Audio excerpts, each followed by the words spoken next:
창세기 1장 14절 말씀, 하나님이 가라사대 하늘의 궁창에 광명이 있어 주야를 나뉘게 하라.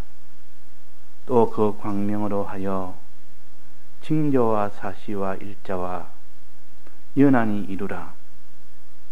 또 그 광명이 하늘의 궁창에 있어 땅에 빛이라 하시고 그대로 되니라. 하나님이 두 큰 광명을 만드사 큰 광명으로 낮을 주관케 하시고 작은 광명으로 밤을 주관하게 하시며 또 별들을 만드시고 하나님이 그것들을 하늘의 궁창에 두어 땅에 비치게 하시며 주야를 주관하게 하시며 빛과 어둠을 나뉘게 하시니라. 하나님의 보시기에 좋았더라. 저녁이 되며 아침이 되니 이는 넷째 날이니라. 네. 이 광명에 대한 이 하나님의 말씀입니다. 우리가 매일 낮에도 볼 수 있고 밤에도 볼 수 있는 해와 달과 별들을 하나님께서 6,000년 전에 만들어서 그걸 궁창에다가 달아놓았습니다. 그 무슨 전등을 천장에 달아놓은 것처럼 늘 볼 수 있도록 이 달아놓은 것은 위에 놓아야 전등은 밑에 환히 밝게 됩니다. 그래서 빛을 등잔을 말 아래 두지 않는다. 이 말은 높이 올려놔야 전체가 밑에 다 비치지. 방바닥에 놓으면 전체가 다 밝지를 못하고 또 거기다 말을 덮어놓으면 거기다가 무슨 이런 큰 나무 상자를 덮어놓으면 아무런 효력이 없다는 뜻입니다. 높은 데 올려놔야 빛은 그 효력이 발생합니다. 그래서 예수님께서도 너희는 세상의 빛이라 하면서 너희는 산 위의 동네와 같다. 모든 사람이 다 볼 수 있는 이 동네, 산 위에 있는 동네의 역할이 되면 그 아래에 있는 사람이 전부 다 주목할 수 있고 그것을 다 혜택을 받을 수 있기 때문에 산 위의 동네로 세웠다 그랬습니다.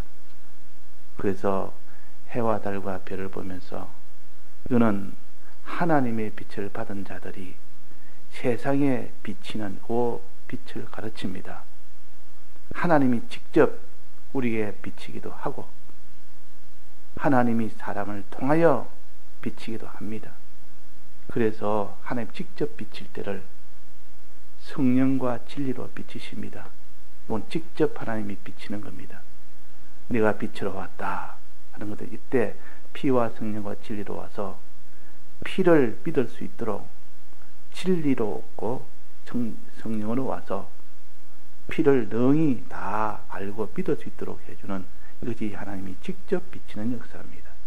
그래서 7 영을 보냈다. 하나님 아버지가 7 영을 붙들고 역사한다. 그래서 7 영을. 그래서 사대교회 보면 7 영과 7 별을 가지니까 가라사대 그렇습니다. 하나님 아버지는 항상 7 영을 붙들고 역사합니다. 하나님이 친히 역사합니다. 진리를 친히 보내서 역사합니다. 그 다음에는 사람을 보냅니다. 즉 선지자를 보내고 이 모든 복음 전가하는 사도들을 보내는 겁니다.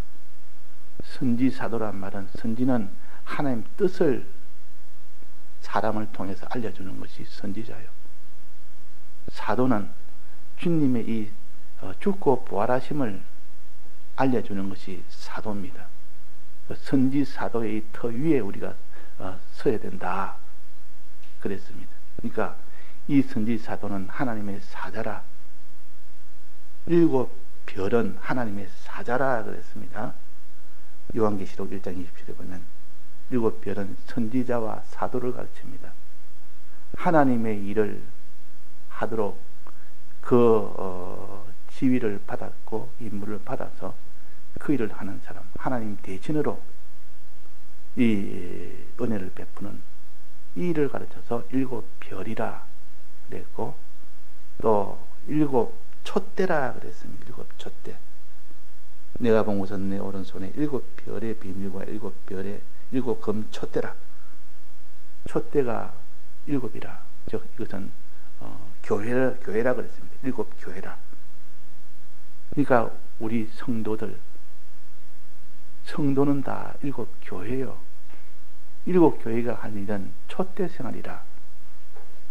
그러니까 어디를 비치느냐? 땅을 비친다. 땅에. 그래서 광명이 하늘의 궁창에 있어 높은 데 올려놓고 그 낮은 땅에다가 비치는 겁니다. 죄악 중에 있는 이 땅에다가 비춰서 그들이 다 하나님의 은혜로 살도록 해주는 이것이 광명입니다. 그래서 하늘에 있는 광명을 보면서 저는 하나님의 일곱 별과 하나님의 일곱 촛대들이네, 그렇게 우리가 생각을 하면서 너희는 이런 노릇을 해라, 너희는 빛 노릇을 해라, 빛을 비추는 이 노릇하는 것이 우리의 길이다. 내가 먼저 하는 뜻을 받아서 내가 그대로 순종하면서 내가 이 주님의 이 대속의 은혜를 받아서 내가 믿어서 이제는 하나님 뜻을 전하는 선지자가 되고 주님의 이 대속을 전하는 사도가 되어야 됩니다. 이걸 가르쳐서 여기에 광명으로 하늘에 두었다. 땅이 비치도록 광명을 비춰두었다. 이것이 우리의 걸어갈 길이요. 그래서 하늘나라 가면 영원토록 우리는 이 광명생활을 합니다. 하나님의 은혜를 받아서 만물에게 전해주는 이 은혜 생활이고 광명생활이요. 그날은 다 영광으로 나타나기 때문에 그것이 다 영광이 됩니다. 내가 전해준 만큼 그만큼 하나님의 영광을 받게 됩니다. 그래서 하늘의 영광에는 해의 영광이 있고 달의 영광이 있고 별과 별들의 영광이 있다 그랬습니다. 그러니까 우리가 이런 영광의 이 길이요, 비추는 이 일은 영광의 길이라. 결과는 영광이요, 이 비추는 이 일은 우리가 이 땅에 살면서 중보자의 역할을 하는 것이요, 촛대생을 하는 겁니다. 그래서 내 가정에서 나는 해와 달과 별이 되어야 된다. 내가 이 사회에서, 내가 이 직장에서, 내가 이 일터에서 나는 해와 달과 별이 되어서 그들이 모르는 주님의 이 사활의 대속을 어떠한지 전할 수 있는 자, 또 하나님의 뜻을 모르는 그들에게 하나님의 뜻을 전해서 나도 뜻을 행하면서 나도 주님의 대속을 믿으며 저들도 같이 믿도록, 함께 믿도록, 그것이 광명생활이에요. 우리는 광명생활을 해야 된다는 이 영적 의미를 가졌을 때 이 말씀은 자기에게 복음이 됩니다. 복음이. 그런데 우리가 하늘에 이 별을 만들었다, 하늘에 해와 달을 딱 만들었다, 이거 아무리 알아도 그것은 하나의 영적 의미를 알도록 하기 위한 하나의 도구에 불과합니다. 그 도구를 우리가 잘 사용해서 하나님의 영적인 이 생활을 할 수 있도록 우리가 이용을 할 뿐입니다. 이 영적 의미를 우리가 바로 깨닫지 못하면 그런 생활을 하지를 못합니다. 문제는 이 생활하는 것이, 그것이 최종 구원이 되는 거 아닙니까? 그것이 우리의 목적 아닙니까? 그러니까 이 광명은 주님의 이 피와 성령과 진리의 이 은혜를 받아서 사람이 전하는 겁니다. 사람이 전하는. 오늘 찬송에도 씨를 뿌리는 것은 자기에게 뿌리는 것이요, 또 빛을 비추는 것은 다른 사람에게 비추는 겁니다. 그래서 항상 자기가 말씀을 들어서, 씨 뿌린다는 말씀을 들어서 내가 먼저 은혜 받고 그 다음에 은혜 받은 것을 다른 사람에게 전하는 것은 빛을 비추는 생활입니다. 항상 자기부터 먼저 받아서 전하는 것이지, 내가 먼저 배불러서 충만한 은혜를 가진 상태에서 그 충만한 은혜를 전해줄 수 있습니다. 만약에 자기가 이 영적인 이 충만함이 없다면 전해줄래 해도 전해줄 수가 없습니다. 없는데 어떻게 전해줍니까? 자기도 먹을 것이 없어 빈약한데, 마지막 환난 때는 한밤중에는 신랑을 만날 때는 기름을 자기가 충만하면 자기 거를 먼저 해서 주님을 만나야 됩니다. 자, 주님 기다리는데도 빛이 필요합니다. 자, 그래서 주님을 만나서 그 은혜를 받아서 그 다음에 만물에게 다른 사람에게 전해주는 이 일을 해야 되는데, 항상 이 일을 위해서 우리가 기도 생활을 해야 됩니다. 저 해와 같이 저런 자가 되게 해주옵소서. 달과 같이 저렇게 해주옵소서. 낮이나 밤이나 수많은 별들처럼 나도 저런 별같이 되게 해주옵소서. 그래서 무슨 노래나 가사나 보면 이 별같이 이러면 아주 서정적으로 감정적으로 시적으로 이렇게 생각하지만, 실은 우리는 실질적으로 우리는 하늘의 별들을 상대해야 됩니다. 하늘의 별과 별들의 영광이 다르고 해와 달의 영광이 다르다. 그 영광스러운 그 군을 얻게 하는 것이 빛을 비추는 생활이라. 빛은 다른 사람에 대한 구원입니다. 다른 사람에 대한 구원. 가정에 만약에 아버지가 있는데 그 아버지가 자기 자식들을 사랑하는 마음이 없고 자기 자식을 위하는 마음이 없다면 그건 가정이 아닙니다. 각자 도생하는 것은 이거는 가정이 아니라 그냥 정글입니다. 정글에서 서로가 내가 내 물건 내가 챙기고 내가 살아야 되겠다. 이것이 아니고 가정이라는 것은 그 약한 자기 자녀에게 어떻게든지 먹이고 입히고 가르쳐서 그가 잘 자라서 내가 없어도 앞으로 자기가 이제는 단독으로도 독립으로 살 수 있도록 만들어주는 그것이 부모의 도리 아닙니까? 이 가정이요. 이 가정은 이렇게 사랑이 있을 수밖에 없습니다. 이 가정은 유일하게 사랑이 있는 집단이라 그 말이에요. 그러니까 그 속에서 자라서, 근데 이 인간 사랑은, 이 세상 사랑은 다 육만 사랑하지만 하나님의 이 사랑은 영적으로 또 이거 대속적으로 사랑을 해야 심판대 앞에서는 육적으로 잘해준 것은 아무런 거기에는 의가 되지 못합니다. 대속적으로 신앙적으로 잘해준, 다른 사람에게 잘해준 그것은 전부 하나님이 잘했다 하고 하나님이 그때 상을 주십니다. 상을 주시면서 창세에 예비된 이 나라를 너희는 상속받으라 하고 상을 준다고 말이에요. 그거는 영계를 가르칩니다. 창세 때 예비된 나라니까 그는 물지개를 지은 요 창세 때에 그때 영계를 함께 지었다는 뜻이요. 그 영계를 너에게 주고 그 창세 때 지은 물질개는 그 뒤에 주님 오실 때 새로 새하늘과 새 땅을 또 개조하고 난 뒤에야 비로소 거기에 또 받습니다. 그러니까 영계는 처음부터 창세 때부터 지은 것이 변함없이 그대로 유지가 내오고, 이 물질계는 이게 한번 더러워졌고 그는 다 파괴되어야 되고 저주받았으니까 주님 오실 때 한번 새로 개조한 상태에서 물질계가 이제 새로 만들어집니다. 그러면 새로 만들어진 물질계와 그 영계가 통일이 됩니다. 천령왕국이 지나가면 통일이 되는 그때에 영계와 물질계가 통일된 그 나라의 이름을 천국이라 그러고 그것을 가서 무궁세계라 그럽니다. 거기에 들어가서 삽니다.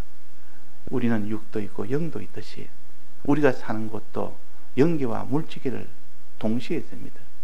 양계를 우리는 다닐 수 있고 양 요소를 우리가 가지고 있습니다. 그 유일한 것은 사람은 그렇게 지었습니다. 유일하게 영계도 다스릴 수 있고 이 모든 물질계도 다스릴 수 있도록 우리에게 영육으로 지었기 때문에 그렇다고 말해요. 하나님은 특수하게 지은 사람이라, 우리는 특수하게 지었다. 그러니까 하나님이 사람을 지을 때는 약간 특수하게 지었습니다. 첫째는 언혼을 했습니다. 우리가 언언하자 해서 언언으로 지었고, 하나님의 형상으로 지었고, 또 영과 육으로 지었고, 또 그들을 다스릴 수 있도록 지었습니다. 그러니까 이 사람보다 더 존귀한 자가 없다. 그래서 우리는 특수한 존재라는 것을 알아야 되고, 우리는 특수한 이 몽세에 가서 살 우리라는 것을 알아야 되고, 거기서 우리가 만물에게 은혜를 끼치고 형제들에게 은혜를 끼치는 이 사람인 줄 우리가 알고 소망을 가져야 됩니다. 이 소망을 가지면서 우리가 이 땅에서 촛대생활 합시다. 광명생활 합시다. 이 광명생활은 가정에서부터 시작해서 자기 자녀는 육체적으로 사랑하기 때문에 조금만 힘쓰면 영적으로 사랑할 수가 있습니다. 그러나 남은 육적으로 사랑하지 않기 때문에 영적으로 사랑하기가 심히 힘듭니다. 그래서 어린 신앙들은 다 자기 자녀를 육적으로 사랑하면서 거기서 조금 더 나아가서 이제는 영적으로 사랑할 수 있는 일이 되기 때문에 거기서 연습이 돼서 그 자녀가 많은 사람은 이 다른 사람이 구원을 나가는데 아주 유리합니다. 자녀가 많으면 이미 그것을 연습을 하기 때문에. 그는 항상 육적으로만 머물다 보면 영적으로 나아가지 못하는 경우도 있습니다. 육적으로는 그렇게 자기 자식을 사랑하는데 영적으로는 너무 무뎌서 거기에 대해서는 예수를 잘 믿든 못 믿든 관여하지 아니하는 이런 사람이 되기 싫습니다. 꼭 노아 때 하나님의 아들들이 사람의 딸들을 취하여 자식을 놓기를 네피림을 만드는 그 일에만 주력한 것처럼 우리가 네피림 만드는 것이 우리가 이 땅에 사는 일이 아니고 하나님의 사람, 진리의 사람, 성령의 사람, 또 피의 사람, 이 사람 만들기를 우리가 힘쓰는 것이 광명생활이에요. 그를 위해서 우리가 먼저 기도를 해야 됩니다. 촛대생활의 제1호는 기도입니다. 기도로 촛대생활을 해야 돼요. 기도로. 기도 없이 시작하면 그 사람은 전부 자기가 다 하는 겁니다. 기도라는 것은 하나님께 줘야 됩니다. 이 기도 아닙니까? 이거 하나고 내가 하겠습니다. 이것이 먼저 하나님께 줘야 됩니다는 기도부터 시작하고 내가 하면 그 행하는 것은 전부 하나님이 책임을 지시지만 기도 없이 그냥 내가 해야 되겠다. 아무리 내가 이 빛을 비춰야 되겠다. 이렇게 시작하면 나중엔 전부 자기로부터 시작되기 때문에 그것은 하나님의 능력을 못 받습니다. 그래서 우리가 오늘 이 촛대생활을 우리가 잘 할 수 있도록 기도부터 합시다. 이 기도부터 해서 그 사람이 하나님에게 의지하는 사람, 하나님에게 받는 사람, 주님 주옵소서, 이런 사람이 남한테 전해줄 수 있습니다. 하나님께 주옵소서 하는 기도 생활이 없는데 어떻게 다른 사람에게 줄 수가 있습니까? 천부당 만부당이다 그 말이에요. 그래서 우리가 요 광명을 하나님이 지었다. 땅의 빛이라고 지었다. 저걸 보면서 나는 광명생활을 해야 했다. 늘 낮에 해를 우리가 봅시다. 해를 보면서 이 생각을 합시다. 얼마나 좋습니까? 어디든지 해를 볼 수 있으니까. 밤만 되면 달을 볼 수 있으니까. 별을 볼 수 있으니까. 그런데 하나님께서 아브라함에게 아브라함아 하늘에는 별들을 봐라. 내 앞에 눈에 보이는 모든 땅을 봐라. 하나님 내게 주겠다. 약속하신 것을 보이기 위해서 꼭 눈에 보이는 이 육신의 눈을 가지고 보게 해서 영적으로 가르쳤습니다.